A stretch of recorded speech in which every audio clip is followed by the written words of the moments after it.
நெறைய பேரு சுவாமி விக்கிரகம் வீட்ல வைக்கலாமா? அப்படின்னு கேட்டுட்டு இருக்காங்க. என்ன பொறுத்தளவுக்கு நான் பார்த்தீங்கன்னா, இப்ப நான் சொல்லக்கூடிய விஷயம், நெறைய வீட்ல சுவாமி படம் நெறைய வைக்கலாமா? வைக்கலாம். நைவேத்தியம் பண்றதா இருந்தா நெறைய வைக்கலாம். விக்கிரகம் வைக்கலாமா? வைக்கலாம். அபிஷேகம் பண்றதா இருந்தா வைக்கலாம். இல்ல அப்படின்னு சொன்னா, அத பிராண பிரதிஷ்டை பண்ணாம வைக்கிறது ரொம்ப நல்ல பலன்களை குடுக்கக்கூடியதாக இருந்து கொண்டிருக்கும்.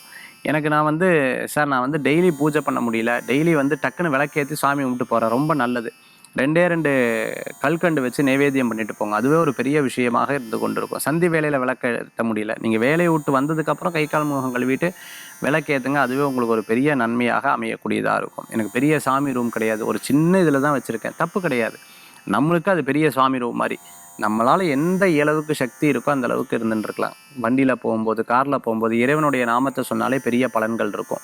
வாஸ்து ரீதியான பெரிய தோஷங்கள் இருக்கிறவங்க பார்த்துட்டீங்கன்னா, வீட்ல வாஸ்து பகவானுக்கா 2 விளக்கேத்துனாலே அது ஒரு பெரிய பலத்தை குடுக்கக்கூடியதாக இருந்துட்டுருக்கும். வீட்ல நெறையா திருஷ்டி இருக்கும்போது கோயிலுக்கு பக்கத்தில அபிஷேகம் பண்ணி அத வீட்ல தெளிச்சு விட்டாலே போதும். அந்த திருஷ்டிகள் பாதி விலகறதுக்கு உண்டான வாய்ப்புகள் இருக்கும். சண்டை நெறையா இருந்துட்டே இருக்கு. இதெல்லாம் திருஷ்டியின் ஒரு காரணமாக கூட இருக்கலாம்.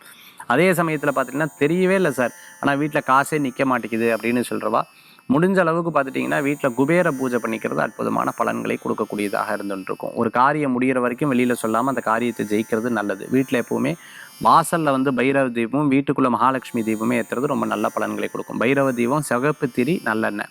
மகாலட்சுமி மஞ்சள் திரி, நெய் இப்படி போட்டு ஏத்துறது நல்ல பலன்களை குடுக்கும். எப்படி சார் சிகப்பு திரி வரும்? குங்குமத்த அதில தடவணும். அதில மஞ்சள தடவணும். அவ்வளோதான் வித்தியாசம்.